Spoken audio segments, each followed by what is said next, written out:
Hey guys, welcome back to the channel, welcome back to Team Barca. Today we're going to look at some of the news surrounding the club. A lot of stuff is happening at the moment. You never really know what you're going to wake up to in terms of news about Barca. But before we get into some of the more broad news, I want to take a look today at Ousmane Démbéle. And my hope back then when he arrived in 2017 was really that he could make this step up. He could be that creative hub on one of the wings. He's extremely two-footed, as you guys probably already know. He's so creative. Dribbling-wise, he's extremely strong as well. So I really hope that he can make that step and really fill out the role that Neymar left when he left the club. But everybody knows that his time at the club has been up and down, mostly down, unfortunately, especially due to injuries. But I think in the last few weeks, from the pictures, from the footage, from all the reports I've read, he looks much fitter than he did previously. When he arrived, he really did look like just a young kid. Of course, that's what he was really. He was 19, and now I think he's really starting to look a lot more mature. He has packed on some muscle, and I'm very excited to see in this season what he can bring to the table. Dembele is probably one of the players that has arrived at the club in the last 10, 15, maybe even 20 years with the most natural talent. He has an eye for goal. He's great with both feet. Probably, as you know, he's often said that he doesn't really know if he's right-footed or left-footed, and that's also reflected in his numbers.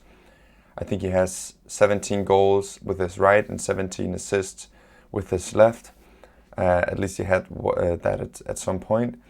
And that really shows his ability to play on either wing. He can go to the byline. He can put in crosses, although that isn't really that important at Barca, at least not at the moment, as we don't really have any strikers that are that impressive in the air.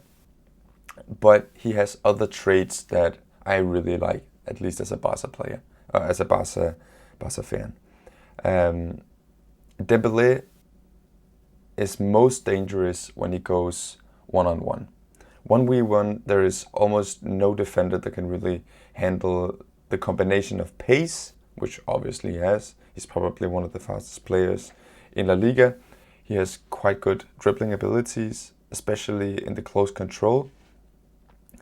And he has an eye for a pass. He can pass through the lines, which is...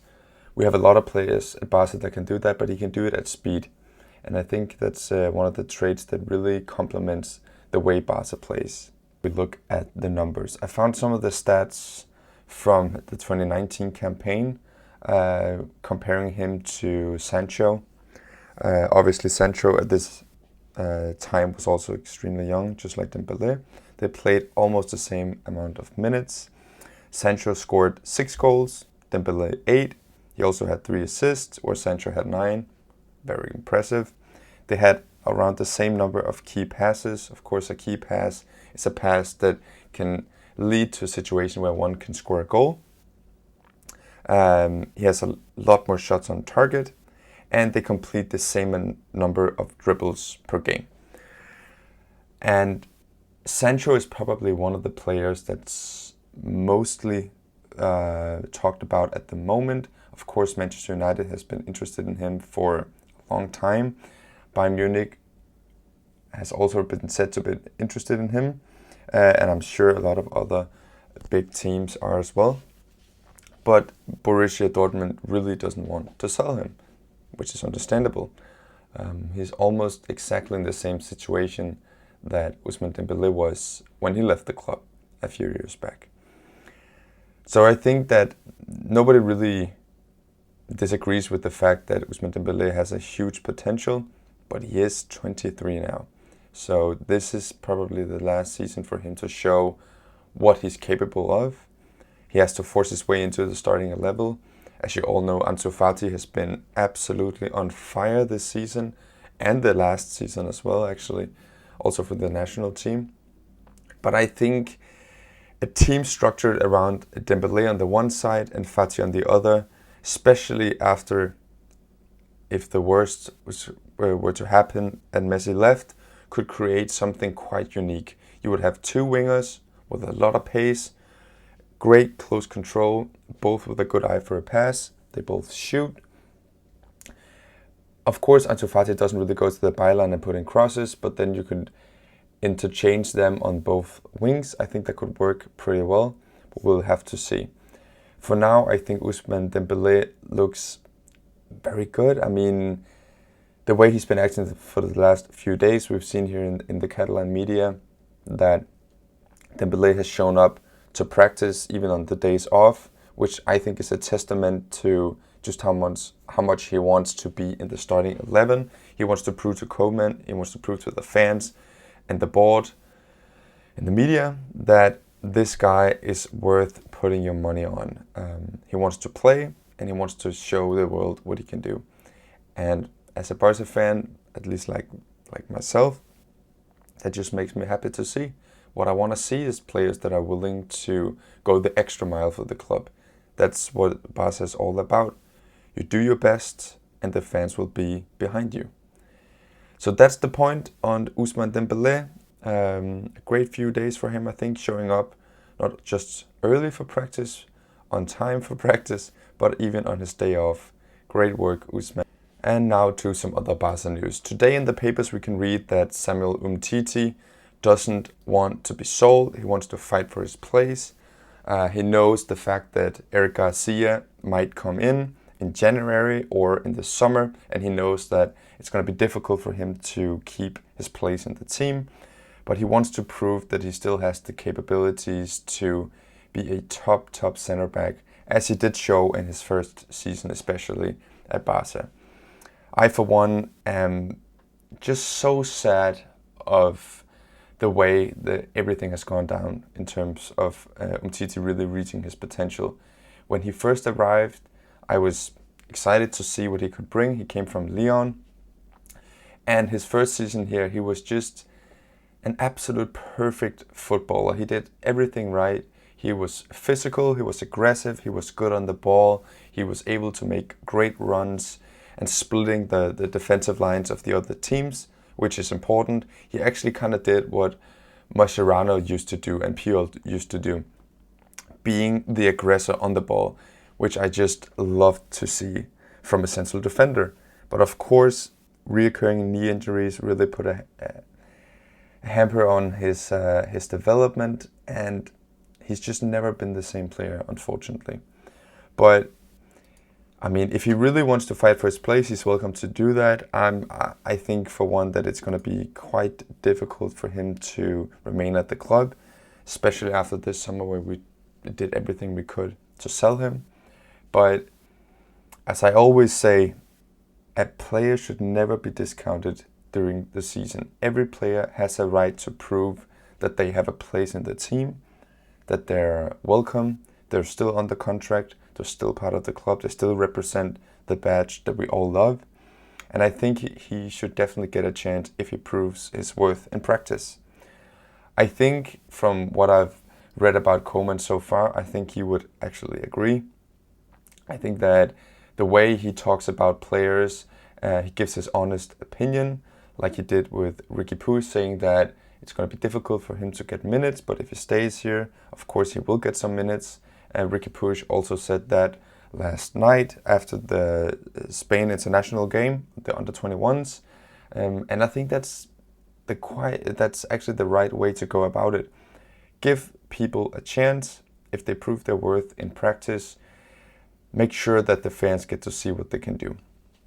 So that was a bit of news on Umtiti and just a short, brief one on Riqui Puig. And finally, we're gonna go on to some of the more interesting news surrounding both Suarez and Messi. Of course, Messi was the match winner last night for Argentina. And even though it's always nice to see the captain of the club score goals and being the match winner, I really hope that he didn't have to play this game. So far this season, he's played every single minute and he really isn't getting any younger. And at some point, it's going to take a toll on his body if he doesn't get rested. So I hope that in the next few international games, he might have a chance to rest at least for a few minutes.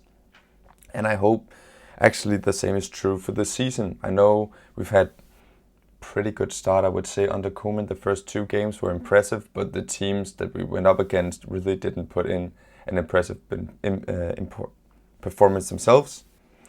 And when we met Seville, we saw that a very good team, I wouldn't say world-class team, but definitely one of the best teams in Spain, really put the club under pressure. And I think a fitter Messi, who maybe came off after the break, could have done a better job or had a more influential impact than he did on the game. So I think we need to consider him being rested more. But resting Messi is never easy. Everybody knows that. It's never easy for the coach. He doesn't want to be rested, which is understandable. Anybody who's played soccer or football themselves know that it's not that nice to be on the bench or not even in the roster. So I get the point, but still, it's important. He has definitely leaped the 30-year mark a few years ago, so it is time to consider what games he should play and what games he shouldn't. The news of today is, I think, a sad one. Luis Suarez scored a goal last night, and he did it for Uruguay, of course, against Chile.